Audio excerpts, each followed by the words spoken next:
ಅದು ನಮ್ಮ ಕೈಯಿಂದನೇ ಆಗೋದಿತ್ತು, ಹಿಂದೂಗಳ ಕೈಯಿಂದನೇ ಹೋಗಬೇಕಿತ್ತದು. ಆದರೆ ಅವನ ನಸೀಬದು, ಅವ ತಾನೇ ಮಾಡ್ಕೊಂಡಿದ್ದು.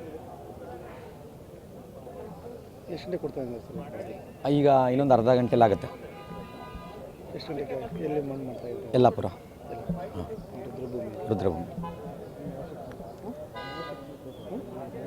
ನಿಮ್ಮ ತಂಗಿ ನ್ಯಾಯ ಸಿಗ್ತಾ ಸರ್?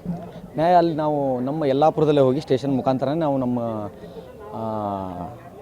ಹಿಂದೂ ಸಂಘಟನೆ ಪ್ರಕಾರ ನಾವು ಅಲ್ಲಿ ಏನು ಮುಂದೆ ಕಾರ್ಯಾಚರಣೆ ಏನಿರಲ್ಲ ಅಲ್ಲಿ ಮಾಡ್ತೇವೆ. ನೀವು ಯಾವ ರೀತಿ ನ್ಯಾಯ ಸಿಗ್ಬೇಕು ಅಂದ್ಕೊಂಡು? ಇಲ್ಲ, ಅವನು ಹೋದ ಈಗ ನಮ್ಮ ಕುಟುಂಬದ ಒಂದು ಹೋಗಿದ್ದಲ್ಲ, ಈಗ ನಮ್ಮ ಮನೆ ಹೆಣ್ಮಗಳು ಹೋಗಿದ್ದಾಳೆ, ಅವಳಿಗೆ ನ್ಯಾಯ ಬೇಕು ಅಲ್ಲ. ಅವಳಿಗೆ ಒಬ್ಬಳು ಮಗ ಇದ್ದಾನೆ 11 ವರ್ಷದ್ದು, ಆ ಹುಡುಗನಿಗಾದರೂ ನ್ಯಾಯ ಬೇಕಲ್ಲ. ಈಗ ಸರ್ಕಾರ ವತಿಯಿಂದನೇ ನಾವು ಇದನ್ನು ಮಾಡ್ತೀವಿ.